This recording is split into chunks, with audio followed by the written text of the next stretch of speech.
Now let us discuss what are the various type of stresses. As we see that there are two types of stresses. One is normal stress and one is your shear stress.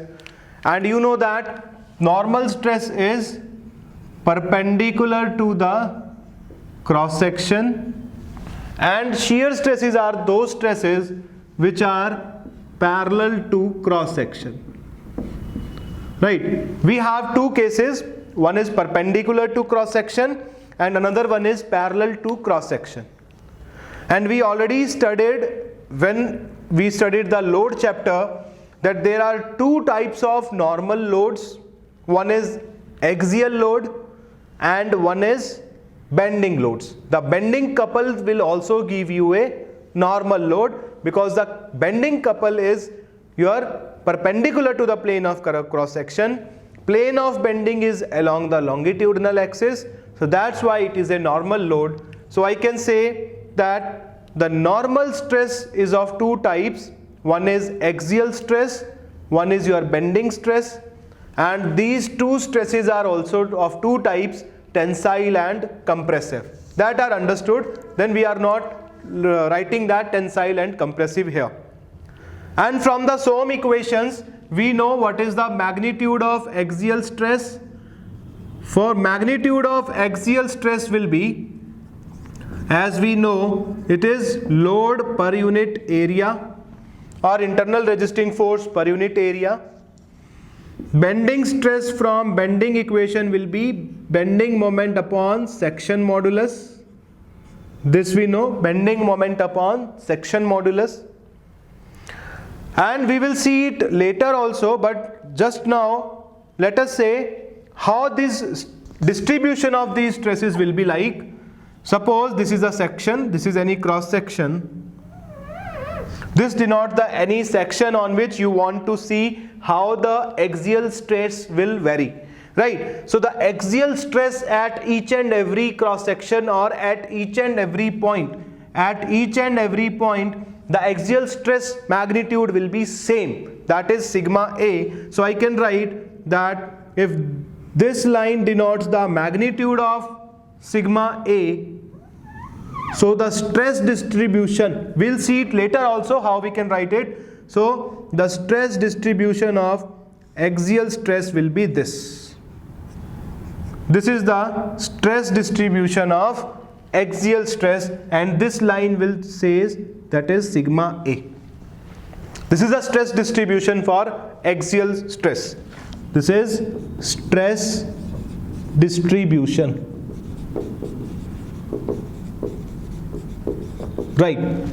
For bending, we know this is the bending stress, and we know that we already see that when bending stress is your at one fiber it is tensile, at another fiber it is compressive. So if I bend this in this direction, so the bottom fiber will be in tension, your top fiber will be in compression, and if you bend like this, then top fiber will be in tension and bottom fiber will be in compression. So the direction of bending stress on these top and bottom fiber will be opposite. If on top it is tensile, then on bottom it is compressive, and vice versa. If on top it is compressive, then on bottom it is tensile. Right. So we can say that if I just want to draw the stress distribution of bending stress, this stress distribution we'll see later also. For just for your understanding, let us say this is the cross section, and if you want to draw the stress distribution, let us say for tensile, for top fiber it is of tensile nature, that is this one. So for bottom it is of opposite sign. For bottom it is of opposite sign. If on top it is in this direction, then on the bottom it is in this direction or opposite direction. So the stress distribution along the length of the section or along the cross section will be like this. Right, the stress distribution will be like this. This is the stress bending stress distribution for the this cross section. So here the bending stress will be in this direction. At this point the bending stress is 0.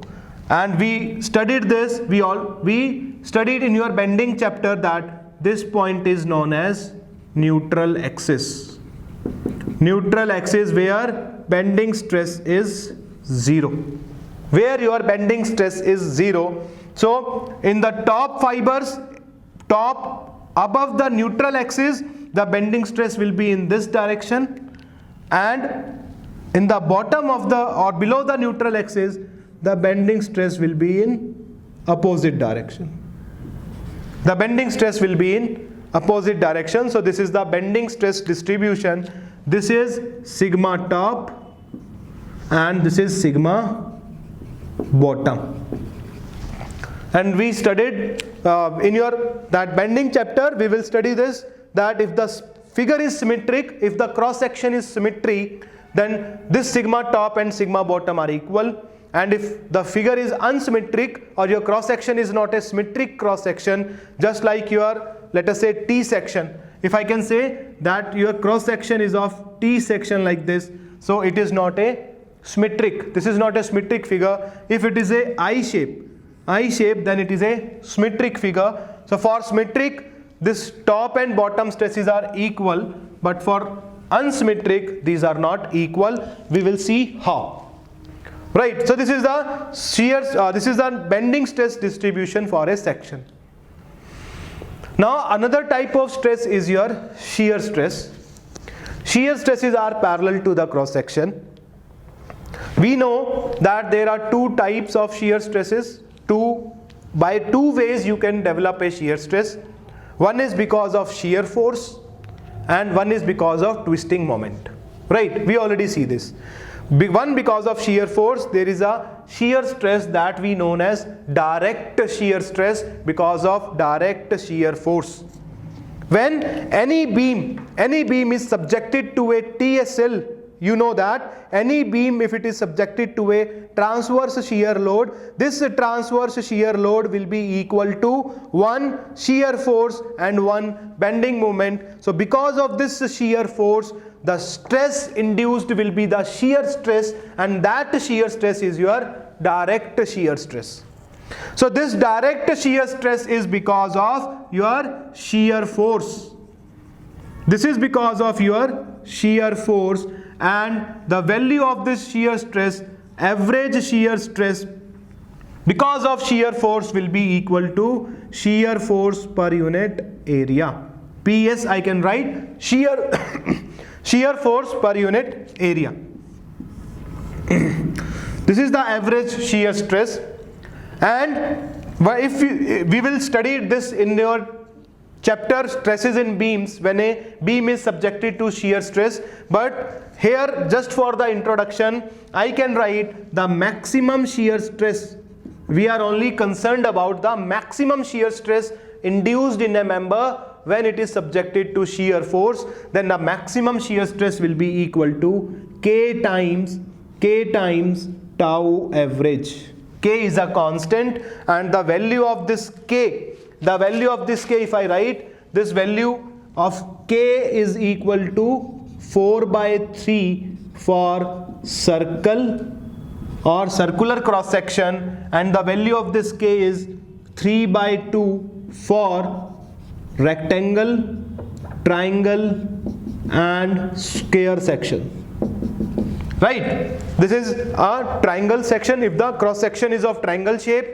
If the cross section is of rectangle or square shape, then the value of this K is 3/2, and if it is a circular cross section, then the value of K is your 4/3. Now if you want to draw the shear stress distribution because of your direct shear stress, if you want to draw the shear stress distribution, we will see in your chapter of shear stresses in beams. But for the introduction, I can write that the shear stress distribution will be like this. If this is the cross section, then shear stress distribution will be like this.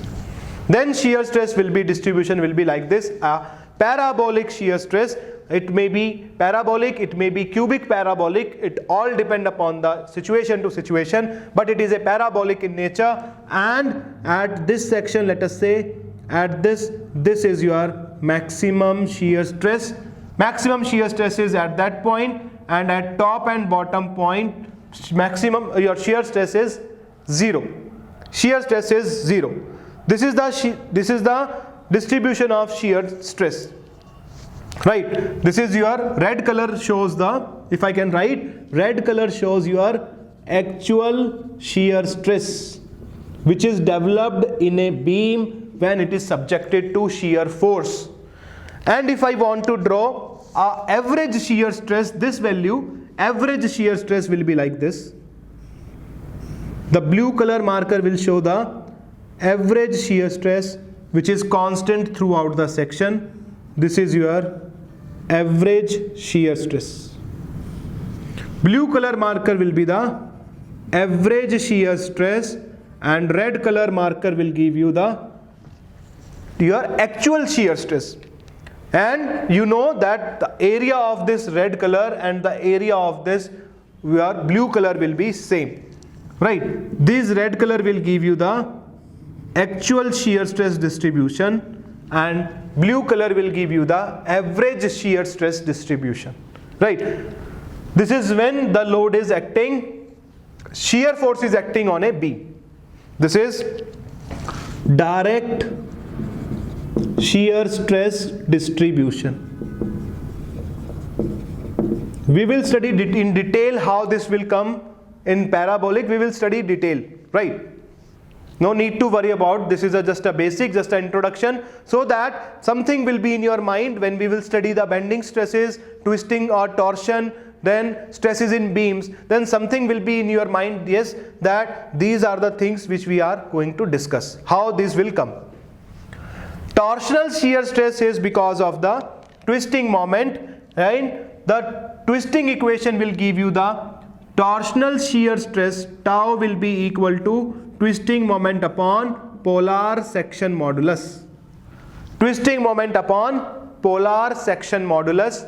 ZP is polar section modulus, Z is your section modulus. We will see what is the polar section modulus, and this is the torsional shear stress. And if you want to draw your distribution of torsional shear stress, then the torsional shear stress will look like, if this is the cross section, then torsional shear stress will be like this only.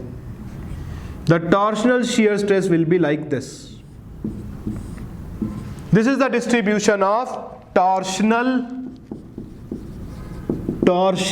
shear stress distribution. Torsional shear stress distribution, that is also of this shape. Right, we will see in your pure bending and pure torsion, these may look like, but this is the different, there is a difference between them. This distribution and this distribution is different nature. Why? Because if this is the plane, if this is the member, this distribution is on this plane, and this distribution is on plane of cross section. Right, there is a difference between this and this distribution. You will be confused that this distribution and this distribution will look like, but it is not the case. The distribution, bending stress will be in this plane, twisting stress will be in this plane. Right, this is the basic difference between them. So this is how you can draw the distribution, stress distribution, and the different type of stresses: axial, bending, direct shear, torsional shear. Now the next topic of our discussion will be the stress representation. We will rub this.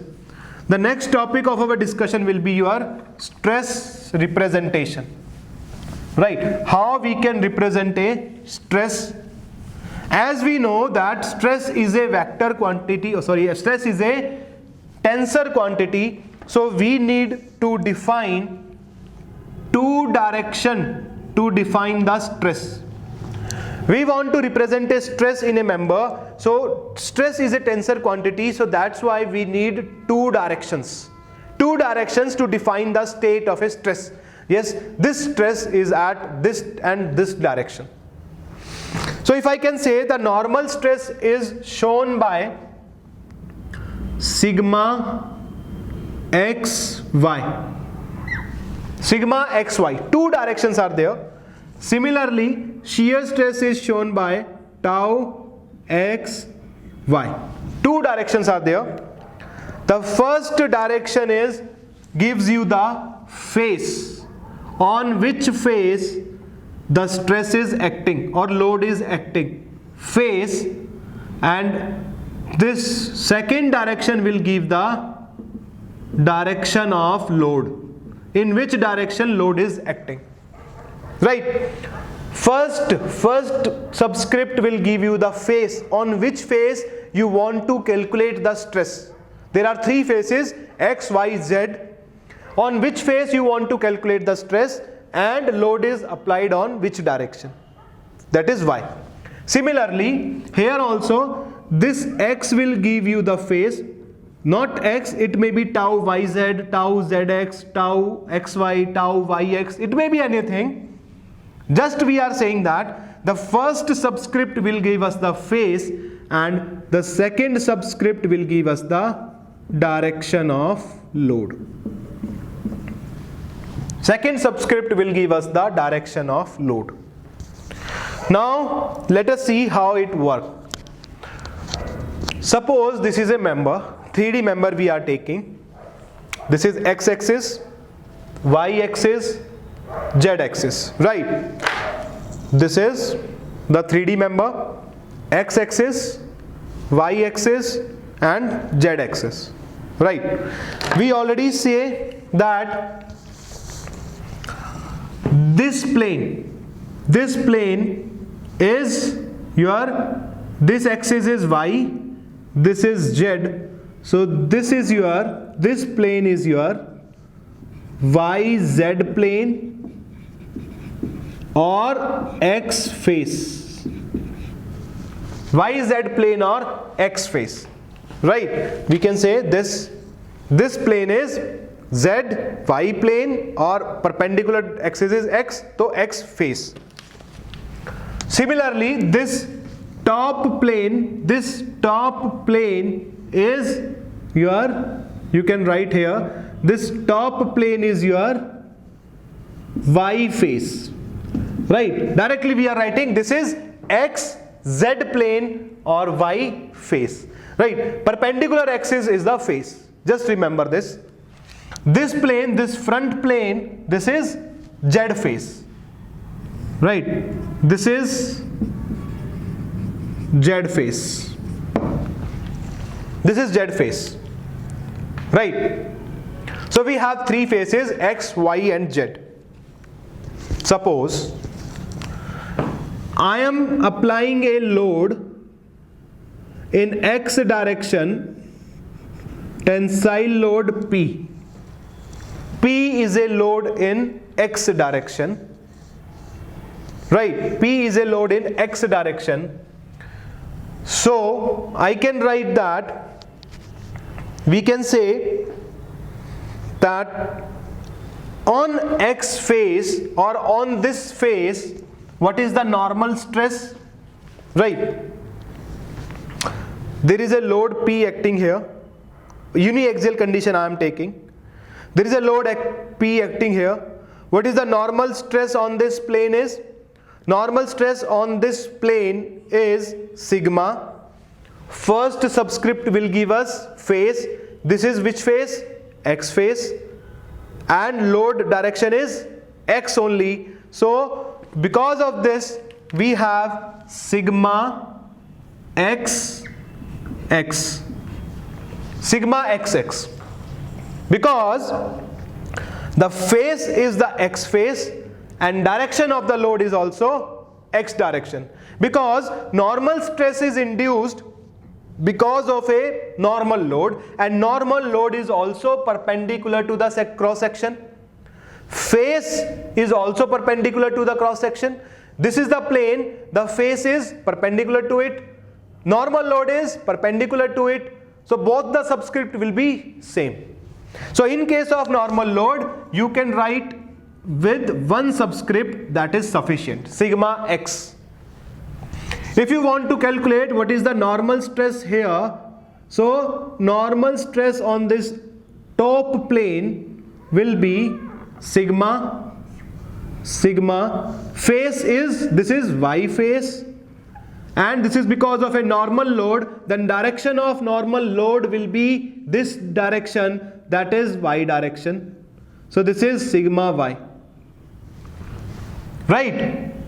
And normal load on this plane, this above this front plane will be in this direction, that is the sigma on which face? Z face, and the load will be in direction Z. So this is sigma Z. So I can write that the normal load can be represented with the help of one subscript, that is sigma x, sigma y, sigma z. It is not the case. So if you want to find what is the shear stress, now let us see that this is the section, x-axis, y-axis, z-axis. I want to find what is the shear stress on this z face. This is z face or xy plane. Sorry, this is the x face. I want to find what is the shear stress at x face. What is it? The shear stress at x face will be, first will give you face, that is x. That is x. So it will be tau x. Now the direction of load will be parallel to this. Direction of load will be parallel to this. So the direction of load can be y and direction of load can be z. There is a catch here. In shear stress, face is okay, z face. This is z face. This is x face, right? Face is clear, this is x face. Now comes load. The direction of load will be parallel to this. So parallel to this, there are two directions, in this y direction and in this z direction. In this z direction. So I can write that if the load is in y direction, then I can write this is shear stress on x face in y direction, xy. And if the load is in z direction, so I can write this is shear stress on x face and load is in z direction. So you can say that the shear stress will be represented by the two subscript. First will give you the face, second will give you the load direction. If you want to calculate what is the shear stress on this top plane, that is y face, so it will be tau y. And now the load will be parallel. So parallel load will be in x direction or in z direction, right? Parallel load can be this and parallel load can be this. So I can write here, if the load is parallel to x-axis, so this is tau, face is y, load direction is x, so this is tau yx. And if load is in z direction, this direction, this is shear stress, which one? Face is y, direction is z, so tau yz. Now I want to calculate the shear stress on this plane, front plane, that is your z plane. So this is tau z. Now the load will be parallel to this. So parallel to this will be in y and parallel to this will be x. There may be parallel in both the axes. So I can say if the parallel is in y direction, so this is shear stress on which face? Z face. In which direction? Y direction. If the load is in x direction, then this is tau on z face. On which direction? X direction. Right? So there may be in any member on three mutually perpendicular faces x, y, z. There are, you can write here, there are three normal stresses. Three normal stresses. Which one? Sigma x, sigma y, sigma z. but there are 6 shear stresses. 6 shear stresses. Which one? Tau xy, tau yx, tau xz, tau zx, tau yz, and tau zy. Right? Or if I can write it like this, 6 shear stresses will be tau xy, tau yx, tau yz, tau zy, and tau xz, tau zx. So under triaxial state of condition, I can say that under triaxial state of condition, we have total 9 stresses, out of which 3 are normal and 6 are shear. 6 are shear, and these shear stresses, that is shear stress on x face in y direction, and this is shear stress on y face in x direction. This is reverse. This is x face y direction, this is y face x direction. So this kind of shear stresses are known as complementary shear stresses. They are perpendicular to each other, right? Tau xy and tau yx. This is tau xy, this is tau yx. They are known as complementary shear stresses. Tau yz, tau zy, complementary shear stresses.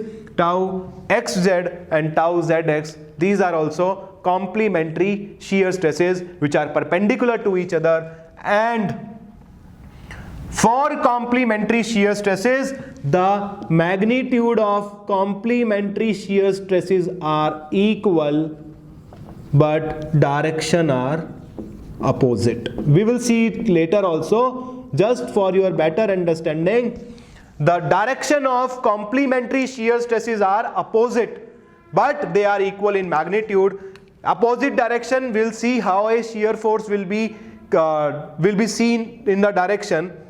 So the direction of tau xy in this case is this anti-clockwise. So the direction of tau xy will be your clockwise. The direction will be opposite.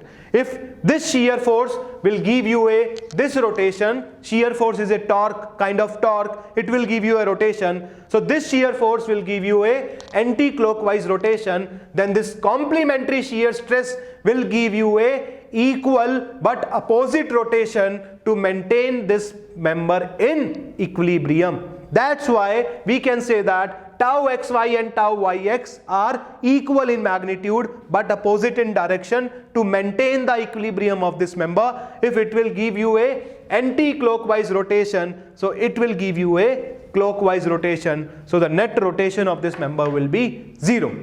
Right, we will study this. This is how you can represent a stress in xy. First one is phase, second one is direction of load. We already discussed the type of stresses. There are 2 classification of type of stresses. One is based on the direction, that is the normal stress and shear stress.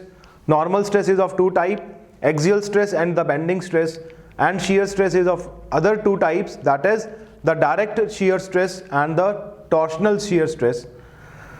The stresses are classified on the basis of engineering stress and true stress also.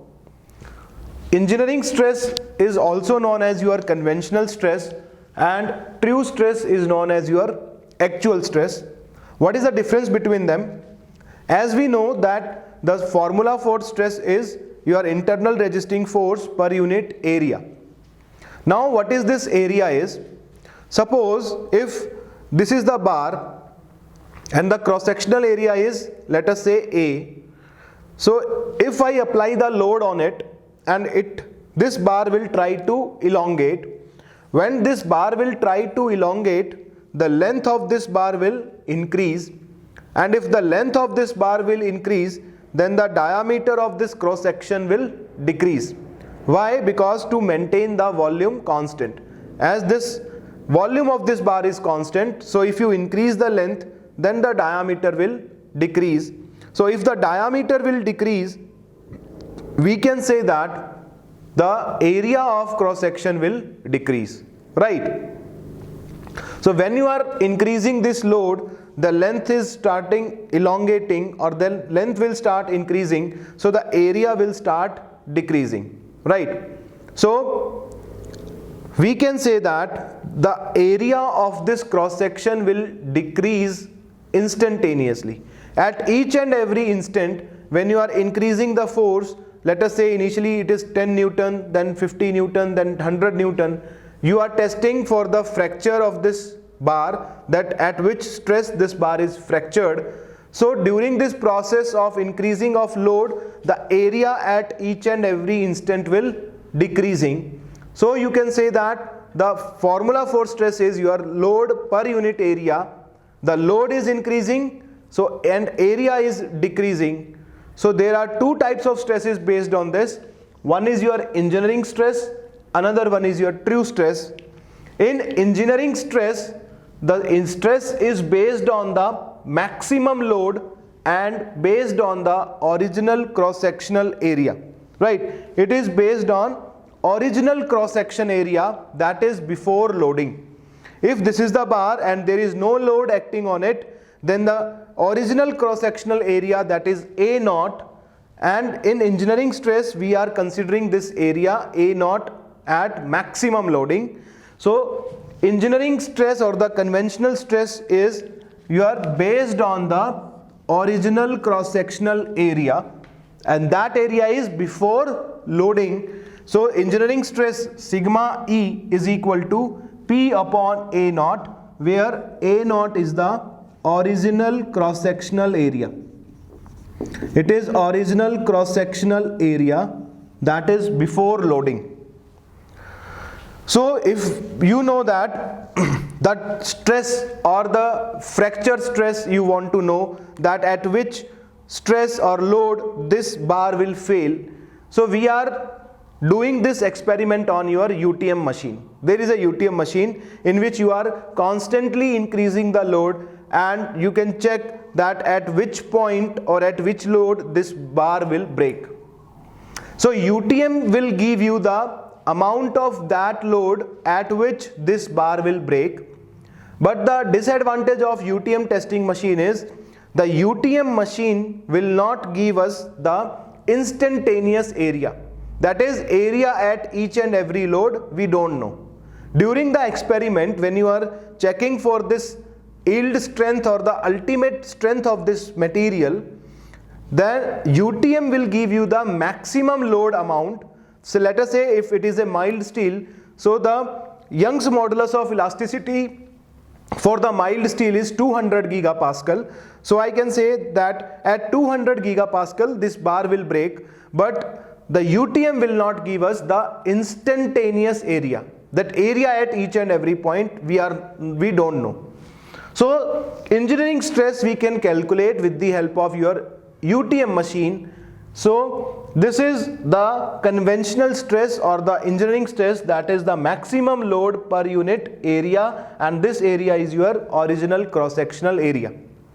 But if I can say that this is not the actual condition, because at each and every point this load is increasing and this area is decreasing, right? So this load is increasing and this area is decreasing. So we can say that at each and every point the magnitude of stress is varying, right? The magnitude of the stress is varying because both load and area are changing at every instant. So the true stress or the actual stress which is developed inside this bar is based upon the instantaneous load and instantaneous cross-sectional area, right? Actually the stress is the instantaneous stress, so that is depend upon your instantaneous load and the instantaneous cross-sectional area. So the true stress will be equal to Pi upon Ai. This is your instantaneous load and this is your instantaneous area. But because we don't know, we know this instantaneous load, right? From the UTM machine, that you know that at each and every instant what is the load you are applying, but we don't know this instantaneous area. This is unknown to us. So from experimental results, we are not able to calculate this true stress value. This is impossible for us because the diameter at each and every point we don't know, right? So from experiments you can only be able to calculate this conventional stress or the engineering stress, but true stress is not possible to calculate based on experimental results. So if I say that, let us say this is the bar, the original length of this bar is L0 and original diameter of this bar is D0. These length and diameter, that is L0 and D0, are the dimensions of this bar before loading. This is before loading. Load is not applied in this case. So the original length is L0 and original diameter is D0. So we can say that engineering stress is P upon A0, that is known theoretically. We know this, we know the area, we know the maximum load, so we can calculate the engineering stress. Based on engineering stress, we have a engineering strain, that is epsilon E, that is engineering strain, and strain is change of dimension upon original dimension, right? Change of dimension upon original dimension. So your final length of the member after loading, this length will increase if you apply a tensile load in this. So this length will increase. So the change will be final length minus original length, LF minus L0 divided by original length. But the problem with the engineering strain is we know this original length, but we don't know this final length. Final length we don't know because this is not the results which we are getting from the UTM testing machine. So this LF is not known to us, but we know that from Hooke's law the elastic modulus or the modulus of elasticity will be equal to your engineering strain upon engineering stress upon engineering strain. This is your Young's modulus of elasticity. Hooke's law will say that the Young's modulus of elasticity will be equal to engineering stress upon engineering strain. So from here you know the engineering strain will be equal to engineering stress upon Young's modulus of elasticity of that material, right? You know this engineering stress from your theory, right? Load is known, original area is known, so sigma E is known to us. Young's modulus of elasticity we know from experimental results. We know at this material or mild steel or cast iron, aluminium, copper, for each and every material we know this Young's modulus of elasticity, that at which stress the body will be in plastic deformation or will be in permanent deformation. We know the value of Young's modulus of elasticity for each and every material. Sigma E is known, E is known. So from here you can calculate engineering strain. So we can say that theoretically your stress is known to you, but strain is calculated either experimentally, right? You can calculate the length if you want, then you can calculate the length of the strain or length of that member, and or you can use the elastic constants. You can use the elastic constants which are experimental results. E is your Young's modulus of elasticity, G is your modulus of rigidity, K is bulk modulus, and mu is your Poisson's ratio, right? We will discuss about all these your elastic constant in detail in our later discussions. So engineering strain can be calculated with the help of these elastic constant, and with the help of Hooke's law you can calculate the engineering strain. Now if I discuss is what is your Poisson ratio mu. The Poisson ratio is your ratio of lateral strain upon longitudinal strain. Lateral strain upon longitudinal strain. we will discuss what do we mean by lateral strain and longitudinal strain. Just for your knowledge, I will say that if you are applying a tensile load on this member, the length will decrease or length will increase. So this length will increase, so this is the longitudinal strain, and because the length is increasing, volume has to remain constant, so this diameter will decrease. So the strain because of this diameter, that is the change of diameter upon original diameter, is the lateral strain, and the change of length upon original length is your longitudinal strain if you apply a axial load or axial tensile load in this case, right? And we will discuss how to calculate these lateral and longitudinal strain in detail in our later discussions. There is a formula for calculating true stress. True stress is equal to your engineering stress into 1 plus engineering strain, right? True stress will be equal to engineering stress into 1 plus engineering strain. So if the loading is the tensile loading means your engineering strain is positive. Why positive? Because if it is a tensile load, then the final length is more than the original length.